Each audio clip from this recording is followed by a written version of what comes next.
Hello everyone, welcome to my YouTube channel honours student. हम sampling distribution कर रहे थे, तो इसका नेक्स्ट टॉपिक है sampling distribution of difference between mean. तो डिफरेंस बिटवीन मीन कैसे निकालते हैं हम?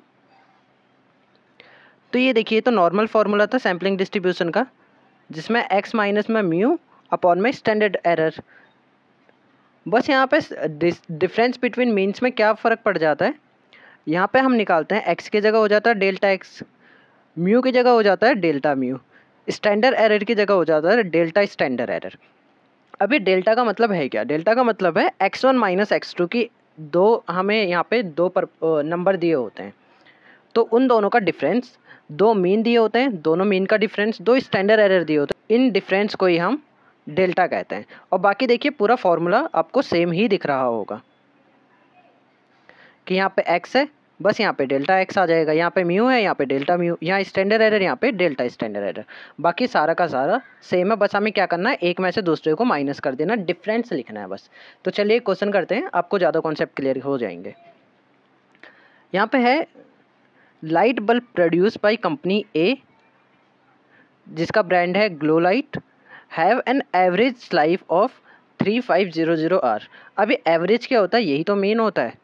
तो यानी कि हमें म्यू 1 कितना दे रखा है, 3500, 3500। स्टैंडर्ड डेविएशन दे रखा है 200 आर का, तो यहाँ पे standard deviation 1 equal to 200।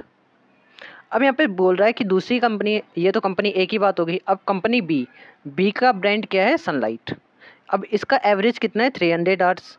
Average का मतलब होता है म्यू, तो यहाँ पे हमने कंपनी ए के म्यू को 1 माना था, तो कंपनी बी के म्यू को हम 2 मान लेंगे।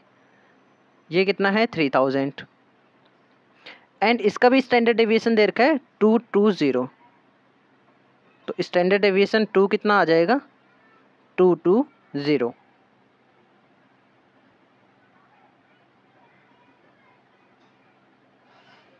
If 80 bulb of the glow light and 100 bulb of the sunlight are selected.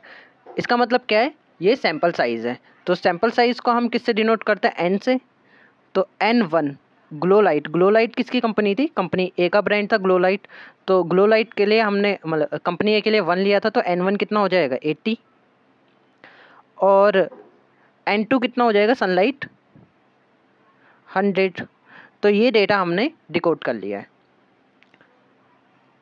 अब यहाँ पे लिखा what is the probability that the sample mean life of glow light will be more than the sunlight by. अब यहाँ पे 3 हमें information दे रखी है, तो मोर देन वाली कंडीशन है, तो हमें ये बताना है कि एटलीस्ट 55 आवर ज़्यादा हो, 500 आवर ज़्यादा हो, और बिटवीन वाली कंडीशन हमें दे रखी है।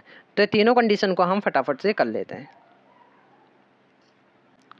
तो फॉर्मूला क्या होता है, डेल्टा एक्स माइनस में डेल्टा म्यू अपॉन में डेल्टा स्टैंडर्ड एरर।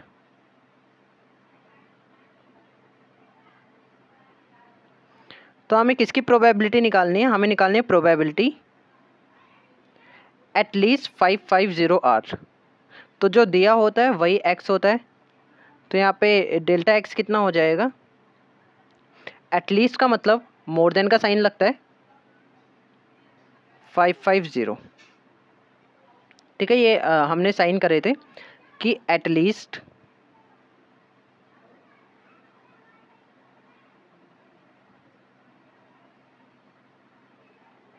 और मोर, इन दोनों में ग्रेटर देन का साइन लगता है, एट मोस्ट और लेस, इन दोनों में लेस देन का साइन लगता है। ओके,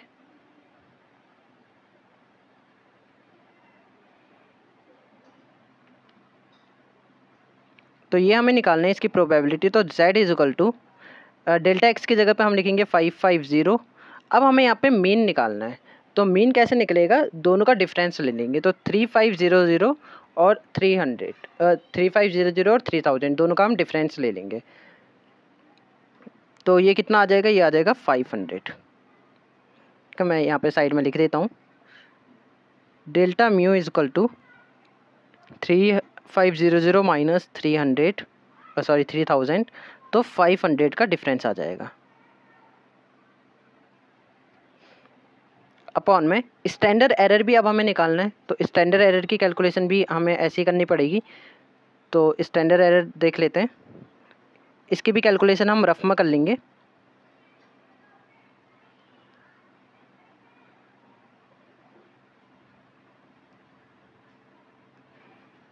तो यहाँ पे एक रफ के लिए लाइन खींच लेते हैं। तो स्टैंडर्ड एरर कैसे निकलता है, तो डेल्टा स्टैंडर्ड एरर क्या होता है, स्टैंडर्ड एरर 1 अपॉन में √n1 प्लस में standard error 2, sorry standard deviation 2 upon में n2। तो स्टैंडर्ड डेविएशन 1 कितना हमें दे रखा था, 200,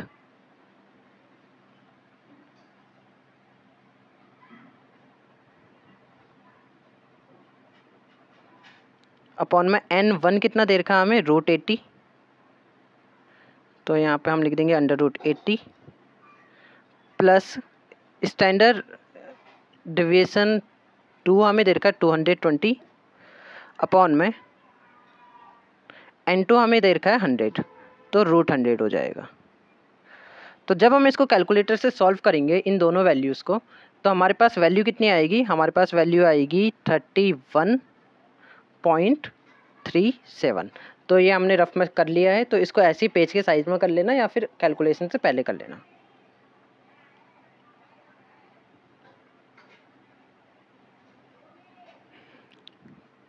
तो ये कितना है, 31.37। तो जब हम इसको सॉल्व करेंगे कैलकुलेटर की हेल्प से, तो हमारे पास z की वैल्यू आ जाएगी 1.59। अब सेम इस वैल्यू को हम क्या देखेंगे, हम देखेंगे इस वैल्यू को टेबल में।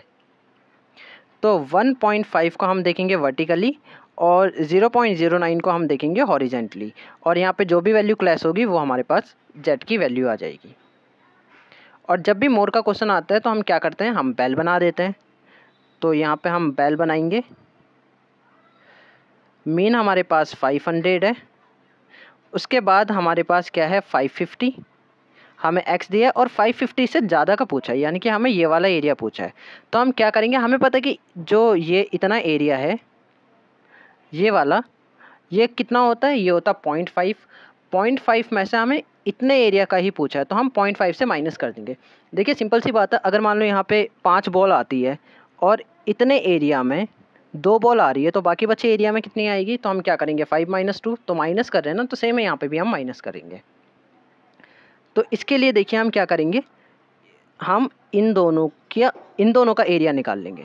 ये एरिया निकलते ही इस एरिया को हम 0.5 से माइनस कर देंगे, तो हमारे पास बचा हुआ एरिया आ जाएगा। तो ये एरिया निकालने के लिए वैल्यू इतनी आई है। अब इसको हम देखेंगे जेड टेबल में कि इसकी क्या वैल्यू है।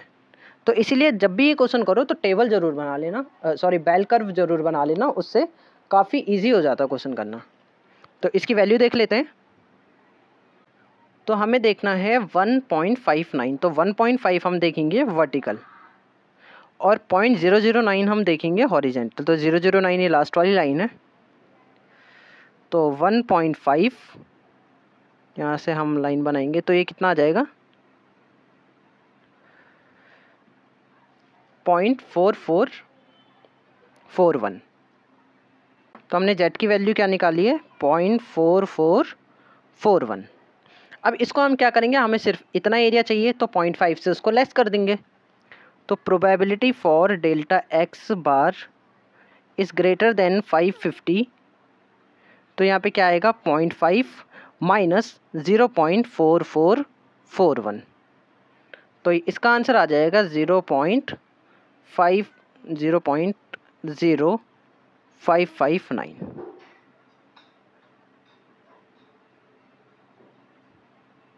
तो आंसर कितना आ गया 0.0559। तो फ्रेंड्स इस तरह से इसका पहला पार्ट सॉल्व होगा। अभी देखते हैं दूसरा पार्ट कैसे सॉल्व हो रहा है। तो ये समझ आ गया होगा कि आपको कब 0.5 को ऐड करते हैं, कब 0.5 को लेस करते हैं। ये कैसे पता चलेगा, जैसे ही बेल कर्व बनाओगे तो पूरी इमेज क्लियर हो जाएगी। अब देखते हैं इसका नेक्स्ट पार्ट, एटलीस्ट 500 आर। तो एटलीस्ट 500 बोल रहा है, तो अब देखिए अब ये जो दूसरा और तीसरा पार्ट है बहुत जल्दी सॉल्व हो जाएंगे, क्योंकि हमने सारी कैलकुलेशन पहले से ही कर रखी है। तो बी पार्ट देखते हैं इसका। z का same formula, delta x bar minus में डेल्टा म्यू अपॉन में डेल्टा स्टैंडर्ड एरर। तो अब हम देखते हैं एटलीस्ट 500 के लिए, तो यहाँ पे हम लिख देंगे 500। डेल्टा म्यू भी 500 ही आया था, अपॉन में स्टैंडर्ड एरर कितना आया था 31.37। तो ये तो ज़ीरो आ जाएगा।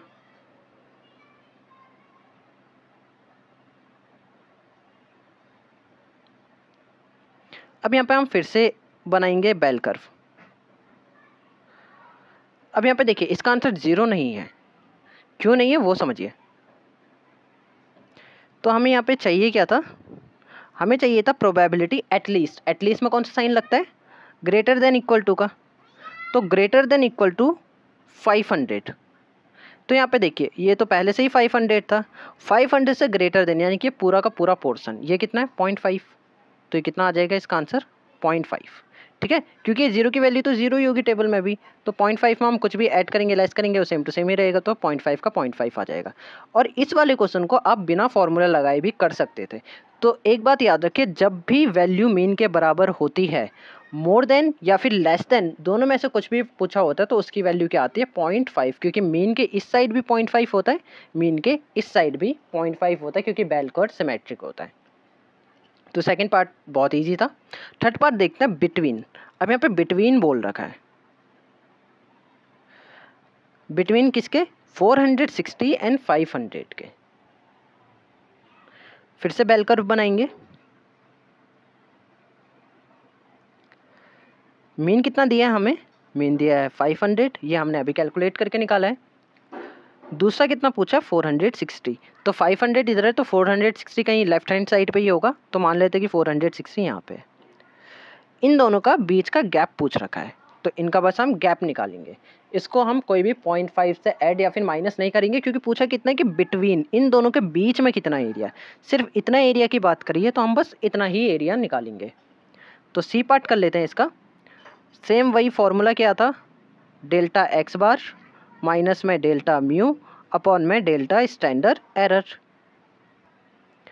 तो अब हमें बिटवीन निकालना है, तो z is equal to x bar कितना है 460 माइनस में म्यू हमने अभी निकाला था 500, स्टैंडर्ड एरर हम निकाल चुके हैं 31.37। इसको हम करेंगे कैलकुलेटर से सॉल्व, तो ये कितना आ जाएगा -1.28। तो अब ये 1.28 को हम वैल्यू देखेंगे जेड टेबल में। तो जेड टेबल में कैसे देखना है, 1.2 कितना कहाँ पे आएगा वर्टिकल में, और 0.08 को हम देखेंगे हॉरिजेंटल में, और जो भी वैल्यू क्लैश होगी उस वैल्यू को हम जेड की वैल्यू मान लेंगे। तो देखते हैं इसकी क्या वैल्यू आई है, 1.2 यहाँ पे है, और दूसरा हमें क्या देखना है 0.08 सेकेंड लास्ट लाइन। तो 1.2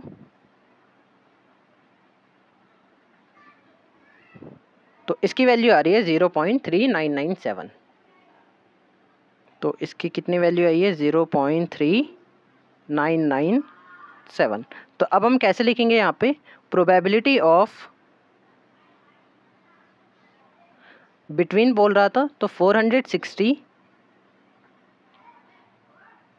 से बड़ा क्या है डेल्टा एक्स है, और डेल्टा एक्स किससे छोटा है 500 से।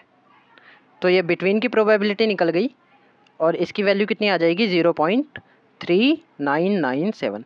तो फ्रेंड्स इस तरह से डिफरेंस बिटवीन मीन्स का क्वेश्चन सॉल्व होता है। नेक्स्ट वीडियो में हम करेंगे डिफरेंस बिटवीन प्रपोर्शन। अगर आपको मेरी वीडियो हेल्पफुल लगती है और इससे कुछ आपको वैल्यू एडिशन फील होता है तो वीडियो को लाइक और चैनल को सब्सक्राइब करना ना भूलिएगा। मिलते हैं नेक्स्ट वीडियो में नेक्स्ट क्वेश्चन के साथ।